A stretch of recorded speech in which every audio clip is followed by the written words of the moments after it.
And I was like, I've gone for 2 weeks without sleeping before. I can do that again. Go, be employed. Awesome. You know, so he left.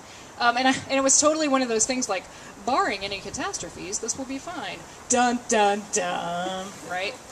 So pretty much as soon as the plane lands in San Francisco, my son gets very, very ill, to the point where the nurse in the house is like white-faced, and we look at each other, and she was like, yeah, you're going to have to call 911. So I called a friend of mine and was like, you're going to please pick the kids up from school. We're taking Isaac to the hospital via ambulance. So we get to the hospital, and we actually didn't go to the ICU. We went to what's called the IMCU, which is the intermediate level. It's not the regular hospital part, but it's not as bad as the ICU. Like, when you're in the intermediate level, you still have clear doors, but they close like more, you know? You have like a curtain, and in the ICU, it's just clear and you're out there. So we had a little bit of privacy. So anyway, we're in the hospital, and I realized, like, I can't leave my 2 older kids with friends for, I didn't know how long we were going to be hospitalized. So I had to get down on my knees and call my in-laws and be like, hi, could you please come iron my sheets? Because Isaac's in the hospital, and we really need your help. And they were awesome, you know. They dropped everything, and they came down, and they took care of the kids. And so I was in the hospital room with Isaac, and I'm in the crib with him, because he's sick and feeling awful, obviously, and he didn't want me to go or do anything, so I couldn't go to the bathroom, I couldn't eat, I couldn't make bottles, I couldn't do anything. I was like, you know, in the crib, and I start to get this, like, creepy crawling feeling behind my eyes, and I was like, what is this panic attack I'm having? What is this? And I'm like, well, obviously, baby's sick, but it's not that. What is it, this creepy crawly feeling? And then I remember, upstairs, in my bed, underneath the pillow, I don't even know what you call them when they're glass. Would you call it a dildo when it's glass? Yeah. You know, one of these jobs. It's pink glass and it spirals. Right on the bed.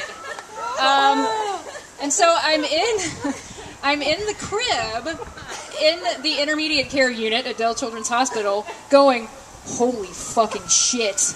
I'm going to go back to whore status any second now. Any second now, I'm back to the whore status. I have to, what am I going to do? So I call my friend Rachel, and I'm like, Rachel, I have a favor to ask. And she's like, oh my God, I heard that you're in the hospital. I was like, no, forget everything about the sick baby. Forget all of that. This is way more important. This is way more important. You have to go over to my house. And she was like, what? What do you need? And I was like, you have to go upstairs, and you have to remove the dildo from my bed before my mother-in-law gets up there. And she was all, what? Yeah, I know. You don't have to touch it. You can just, like, whack it with your elbow. Just knock it on the floor. Just do something with it. Put it in a drawer. Get rid of it. And she was all, well, what do I say I'm there for? When I go knock on the door, and I was like, tell her I need socks. Everyone needs socks in the hospital. Just tell her I need socks. And she was all, I'm only doing this because you have a critically ill child. And I was like, whatever, thank you. And I hang up and I turn around, and the nurse, of course, is right behind me, right? And I'm thinking, at some point, my child is going to be taken from me. But maybe not now. So I'm sitting there again, like, in the crib, you know, trying to keep him calm, because if he stays calm, he's okay. If he freaks out, we need oxygen, all kinds of terrible things are happening. So I'm keeping him calm. My phone rings again, and it's my friend Jody, and she's like, oh my God, I heard you're in the hospital. Like, forget about it. Forget him in the hospital. Forget about the critically ill child. I'm starving to death. You have to bring me food. So she says, okay, you know, she comes and she brings all of this food, and I'm sitting in the crib, like, you know, eating, and Isaac, my son, is looking at me like, the fuck, I need food too, but, you know, he won't let me get out of the crib. So I said, Jody, could you just make him some bottles or do something? You'd think the nurses would do this, but no. So Jody's making him bottles, and my phone rings again, and it's Rachel, and she's like, I didn't do it. I'm like, what do you mean you didn't do it? Well, I got over there, and she tailed me through the whole house. Like, I told her, I'm just going to go upstairs, I'm going to get her some socks. She followed me up the stairs. She followed me into your room. And I was like, did you, like, throw yourself prostrate on the bed, like, so upset that we were in the hospital, and just, ah? And she was like, no, I couldn't get it. But I have a Target bag of your socks, if you need any socks.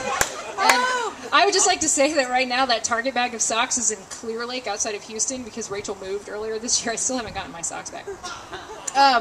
So anyway, I'm talking to her on the phone, and Jody's over there with the bottle. She's all like, "Hey, Rachel," and Rachel's like, "Who's that?"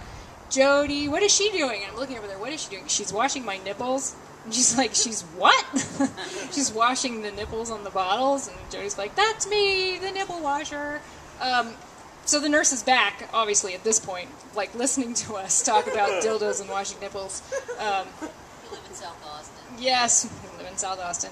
And so I go home, finally. Isaac is released from the hospital.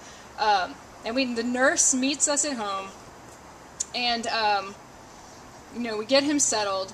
And I'm heading upstairs thinking, like, well, I don't know what I'm going to find, like, did she put it in a vase, or is there, like, a note on it that's, like, I know what you did kind of thing, or I don't know what I'm going to find, I'm, like, trudging up the stairs, and I get up there, and the bed is completely untouched. It's the first time my bed has ever been untouched, like, in the history of knowing this woman, and so that means she found it.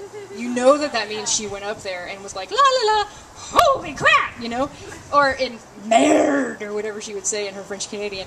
And I wonder, like, did she know what it was? Because she only watches Anne of Green Gables. Like, she never leaves the house. She doesn't drive. She still gets an allowance from her husband. Like, maybe she just didn't know. And then I was like, no, there's a shape. She knew. But, it's kind of, I think, created a détente in our relationship, maybe. Like, she has a thing over me, and I know it, but I'm not, like, that ashamed of it, So we have this, like, thing going on now. Where we continue to fight, and she continues to say things like, "Wow, I wish I wrote books so I didn't have to clean my house."